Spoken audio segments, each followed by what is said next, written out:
வாழ்க. இறைவனுக்கே நன்றி. இன்று எனது குடும்பத்தில் இறைவன் செய்த அதிசயமான அற்புதமான தேவன் செய்த அற்புதத்தை நான் உங்களுடன் பகிர்ந்து கொள்ள ஆசைப்பட்டுத்தான் இந்த இடத்தில் இன்று கூற வந்திருக்கின்றேன். எனது பெயர் லியோனி குரூஸ். நான் நீர்கொழும்பில் வசிக்கிறேன்.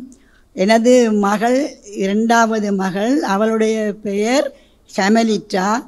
அவள் கொழும்பு கொட்டையனாவில் இருக்கிற. அவளுக்கு 3 பிள்ளைகள் இருக்கிறாங்க.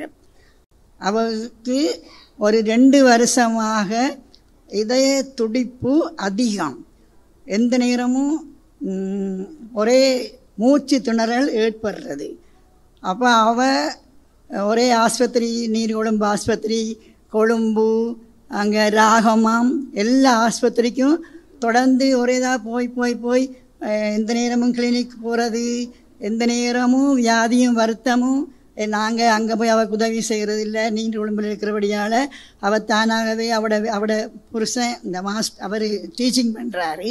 அதால் அவள் தனியத்தானே பிள்ளைகளை 3 பிள்ளைகளையும் 3 ஸ்கூலில் விட்டுருக்காங்க. அவருக்கு வேலையும் கூட தட்டி வீட்டில் இருக்கிறபடியால் நெடுகரங்கவும் சரியான கஷ்டப்பட்டு வியாதியும் வருத்தமும் எந்த உதவியும் இல்லாமல் கூடிக்கொண்டே இருந்தது.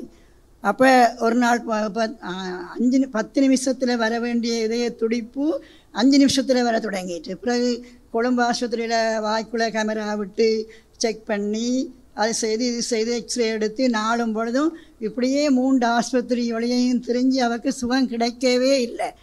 அப்போ ட்ரெயினில் தான் எங்களோட வீட்டுக்கு நீர்கொழும்புக்கு வருவாள். அப்போ கடைசியாக அவளுக்கு திடீரெண்டா போல் இரவு நேரம் வீட்டில் அந்த மாதிரி சுவாச துடிப்பு வந்து துடிப்பெடுக்குந்த மூச்சு விட கஷ்டத்தில், இந்தா எனக்கு முடிய போது, நான் சாக போகிறேன், சாகிற தடவாய் எட்டிட்டேன்னு ஒரு உதவியும் இல்லாமல், சின்னாக்கள் தான் பிள்ளைகள், ஒரு உதவியும் இல்லாமல் அலறிக்கண்டு அப்படியே ஏறி ட்ரெயினில் அப்படியே வெள்ளனி எழும்பினோடனே ட்ரெயினில் எங்களை வீட்டுக்கு வந்துட்டா. அப்போ ட்ரெயினுக்குள்ளேயும் மூச்சு திணற எடுத்து பிள்ளைகள்லாம் அழுது பக்கத்தில் இருந்தாக்கள உதவியோட ஒரு மாதிரி தண்ணியை கொடுத்து முதுகெல்லாம் தடவி அவங்க செய்து எங்களை வீட்டுக்கு அனுப்பியிருந்தாங்க.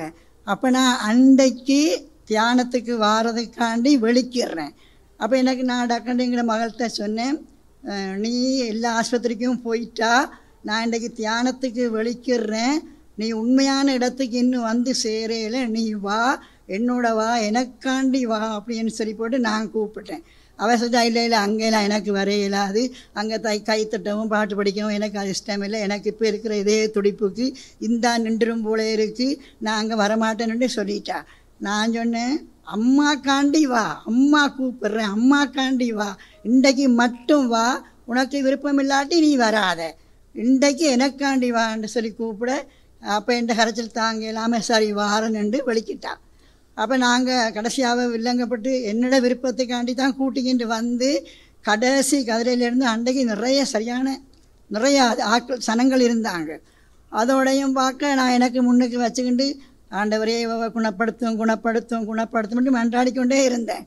ஆனால் அன்றைக்கு நான் வந்தது 14வது தடவை, எங்களோட மகள் வந்தது முதல் தடவை.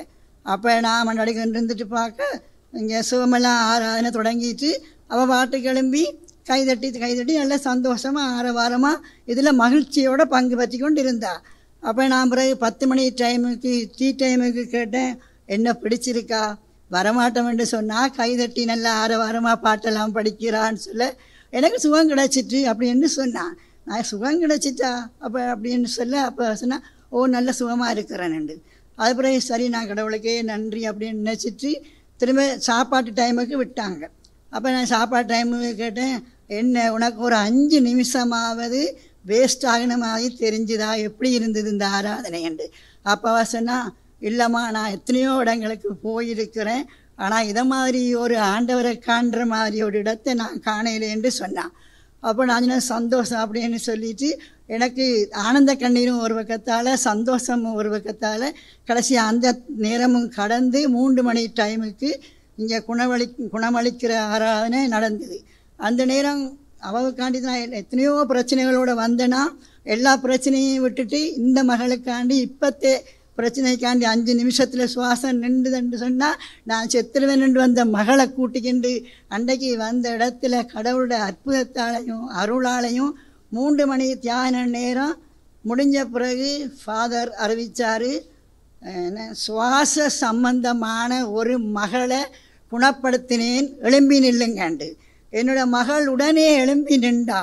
இந்த ஆண்டவருக்கு எப்படி நன்றி சொல்கிறது?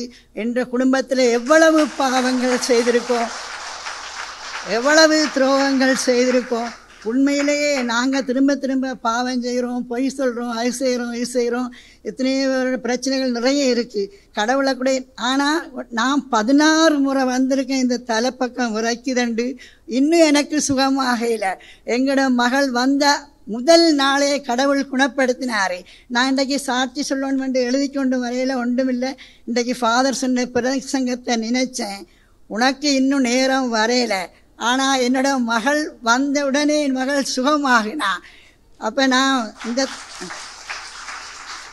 தியானத்துக்கு வரக்கு முன்னாடி இப்போ அவங்க மாற்றலாகி மன்னாருக்கு போயிட்டாங்க. அப்போ நான் எங்களோட மகளுக்கு கால் பண்ணி கேட்டேன், இன்றைக்கு அம்மா தியானத்துக்கு போகிறேன், உனக்கு முடிஞ்சால் நீ வந்து நன்றி சொல்கிறியான்னு கேட்க, உங்களோட விசுவாசம்தான் நான் குணமடைஞ்சேன், நான் நன்றி சொல்கிறத விட நீங்கள் நன்றி சொல்கிறதா பெட்டர், நீங்களே சொல்லுங்க அம்மான்னு சொன்னான். அதால் நான் இன்றைக்கு என்னோடய சந்தோஷத்தை உங்களோட பகிர்ந்து கொள்றதுக்காண்டி நான் வந்தேன். எனக்காண்டி நீங்களும் கடவுளுக்கு நன்றி சொல்லுங்கள். நன்றி, வணக்கம்.